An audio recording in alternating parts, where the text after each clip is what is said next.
दोस्तों, किसी को बुरा बोलना, चुगली करना, बुराई करना, जलन में ईर्ष्या का भाव रखना, ये सब आपकी तरक्की में खुशियों को रोक देते हैं, आपके जीवन में गहरा प्रभाव डालते हैं। क्या भाग्य में लिखा कभी मिट सकता है?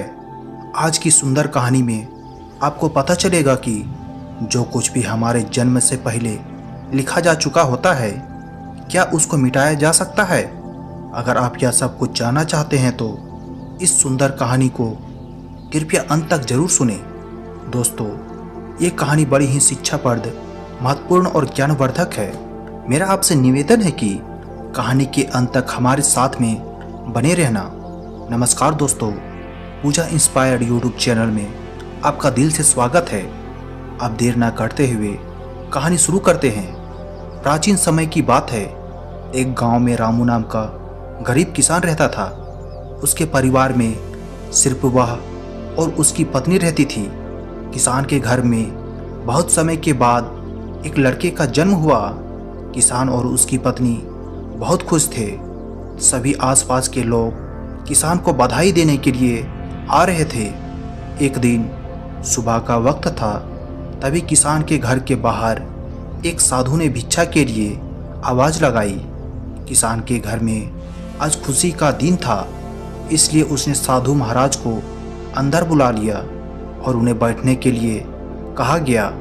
जब साधु महाराज बैठ गए तो किसान ने साधु महाराज से कहा, महात्मा जी, हमारे घर में बहुत समय बाद बच्चे का जन्म हुआ है। आप कृपया करके इसका नामकरण कर दीजिए। साधु ने जैसे ही बच्चे को अपनी गोद में उठाया, तभी साधु ने देखा कि बच्चे की बाजू पर एक चिन्ह बना हुआ है जो राजयोग को दर्शाता। साधु बच्चे के बाजू के ऊपर चिन्ह देखकर हैरान रह गया। किसान ने जब साधु को हैरान परेशान देखा तो उसने कहा, महात्मा जी, क्या बात है? आप इतना परेशान क्यों नजर आ रहे हो? साधु ने कहा, बेटा, मैं परेशान नहीं हूँ, बल्कि मैं तो बहुत खुश हूँ, क्योंकि तुम्हारा बेटा बहुत किस्मत वाला है। तुम्हारे बेटे की किस्मत में राजयोग लिखा है। किसान ने, महात्मा जी, मैं आपकी बात समझा नहीं, आप क्या कहना चाहते हो?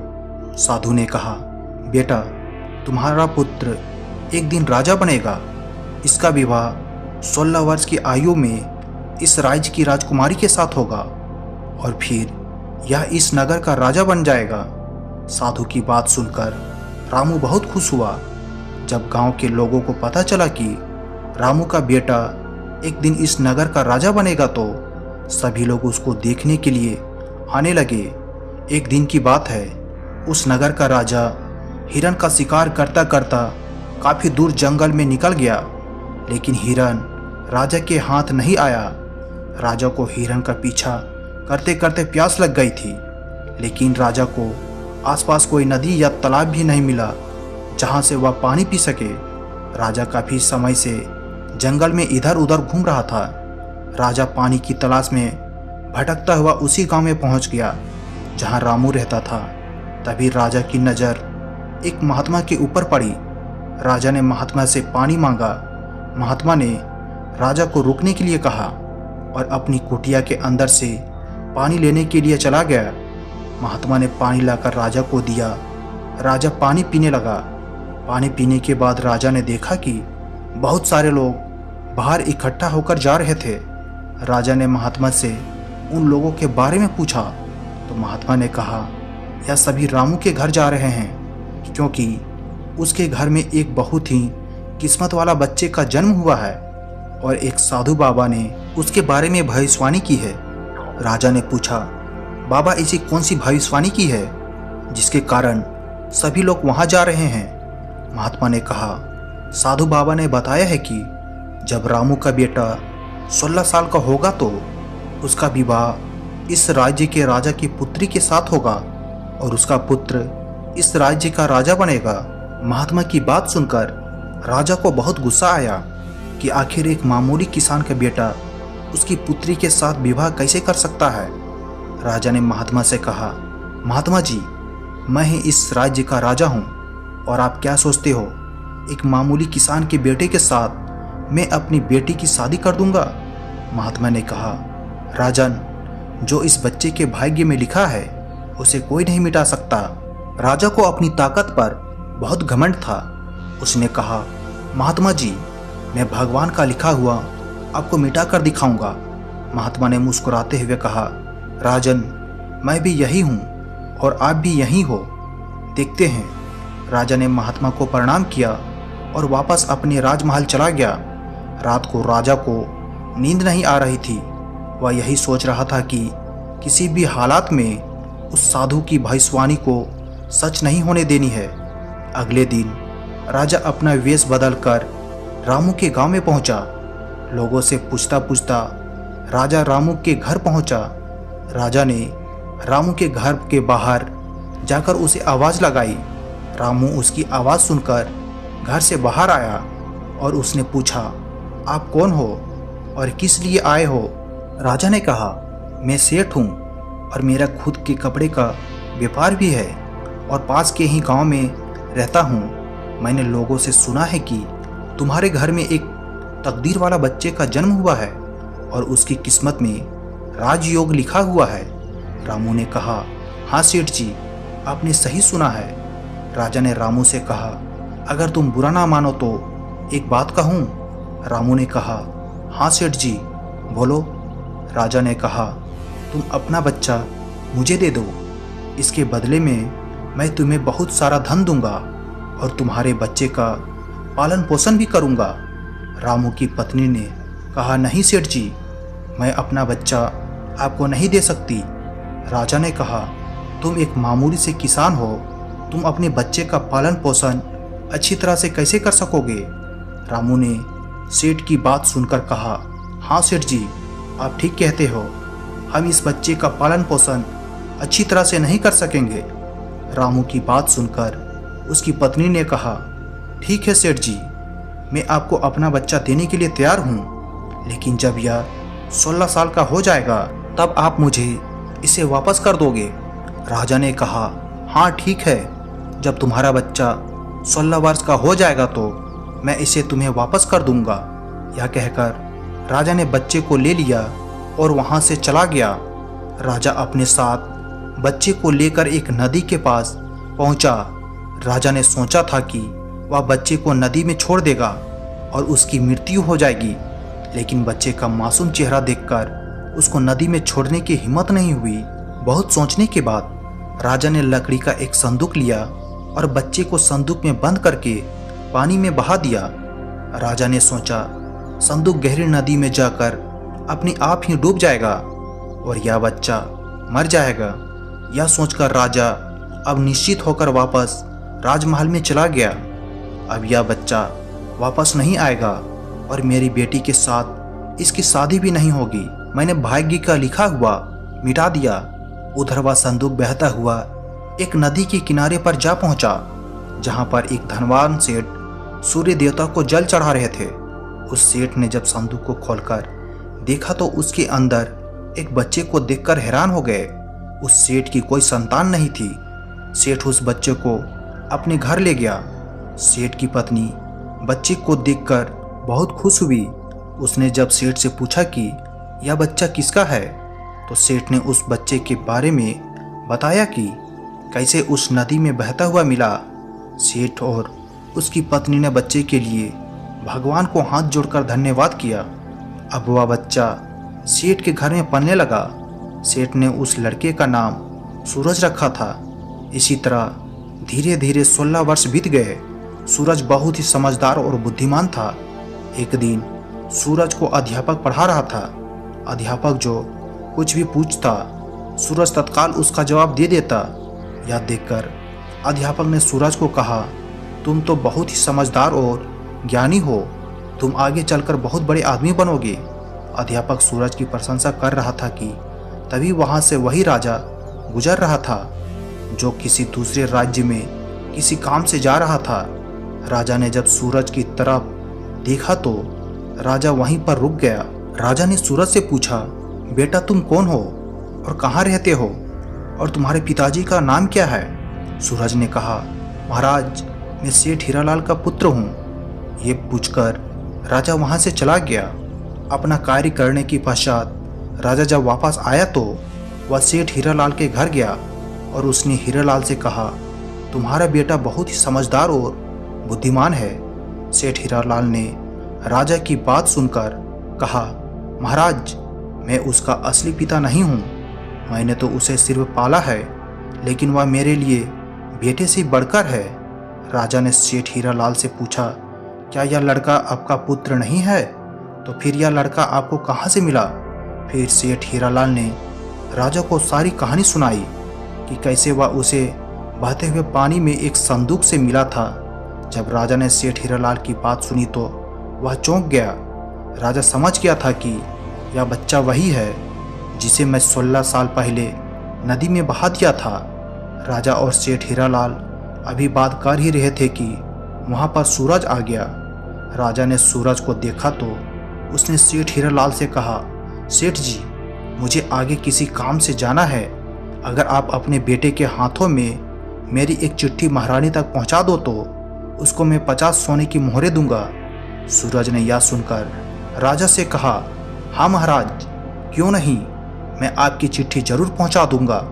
राजा ने चिट्ठी में चुपचाप एक संदेश लिखा और चिट्ठी के ऊपर मोहर लगा दी और चिट्ठी सूरज को पकड़ा दिया और कहा कि बेटा या लो और रानी तक पहुंचा देना। सूरज चिट्ठी लेकर चला गया। सूरज चलते चलते घने जंगल में गुजर रहा था कि वह रास्ता भटक गया। उसे रास्ता ढूंढते ढूंढते रात हो गई।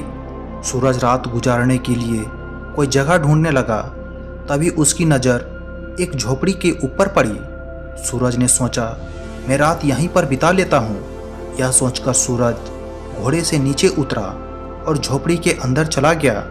जब सूरज अंदर गया तो उसने देखा कि एक बूढ़ी औरत खाना बना रही थी। बूढ़ी औरत ने सूरज को देखा तो उससे पूछा कि बेटा, तुम कौन हो और बिना इजाज़त अंदर क्यों आए हो? सूरज ने अपने बारे में बताया कि वह रास्ता भटक गया है, इसलिए रात गुजारने के लिए यहाँ पर आया है।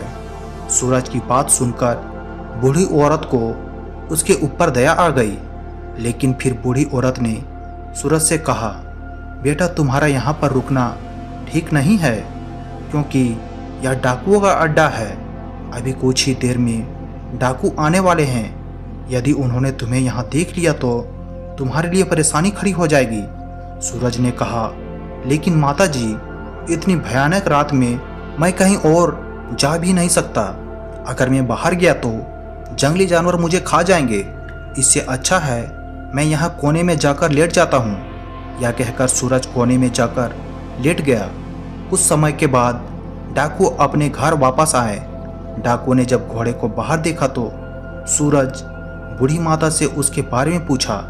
बूढ़ी माता ने उसको बताया कि इसका नाम सूरज है, यह बहुत ही नेक दिल बच्चा है और यह राजा के काम से राजमहल जा रहा है। जब डाकुओं ने यह सुना तो उन्हें कुछ संदेह हुआ। वह राजा के हरकतों के बारे में जानते थे, इसलिए उन्होंने सूरज की जेब से चिट्ठी निकाली और उसे पढ़ने लगे। जैसे ही डाकुओं ने वह चिट्ठी पढ़ी तो वह सब समझ गए। बूढ़ी माता ने उनसे पूछा, चिट्ठी में क्या लिखा है? उसमें से एक डाकू ने बताया कि चिट्ठी में लिखा है कि जैसे ही यह लड़का तुम्हारे पास पहुंचेगा, इसको उसी समय मरवा कर कहीं दूर दफना देना। यह काम मेरे पहुंचने से पहले ही हो जाना चाहिए। बूढ़ी माता ने जब यह बात सुनी तो बोली, यह राजा की इतना दुष्ट है, जिसके हाथों चिट्ठी भिजवा रहा है, उसी को मरवाने का आदेश भी दे रहा है। यह सोचकर बूढ़ी माता ने सोचा कि मुझे इस मासूम बच्चे को बचाना चाहिए। उसने डाकुओं से कहा। तब डाकुओं ने दूसरी चिट्ठी लिखकर उस चिट्ठी से बदल दी और वापस सूरज की जेब में रख दी। इसके बाद डाकू वहां से चले गए। सुबह होते ही सूरज उठा और बूढ़ी माता को धन्यवाद देकर वहां से चला गया। सूरज कुछ समय के बाद ही राजमहल पहुंच गया और उसने चिट्ठी महारानी को दे दी।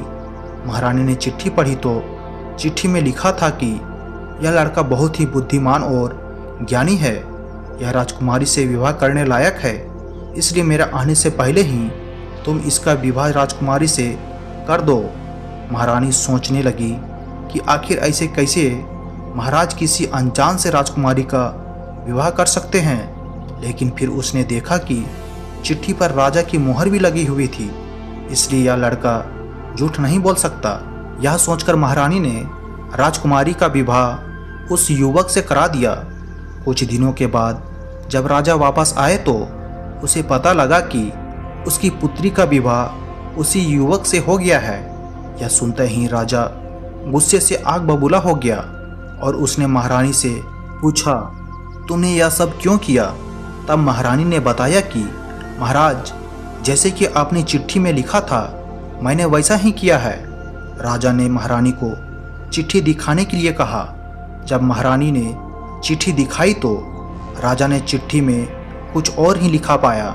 यह देखकर राजा ने गुस्से से सैनिकों को कहा, जाओ और जाकर सूरज को पकड़ कर लाओ। सैनिक तुरंत गए और सूरज को पकड़ कर ले आए। राजा ने गुस्से में सूरज से कहा, तुमने धोखे से मेरी पुत्री के साथ विवाह तो कर लिया, लेकिन मैं तुम्हें अपना दामाद स्वीकार नहीं करूंगा।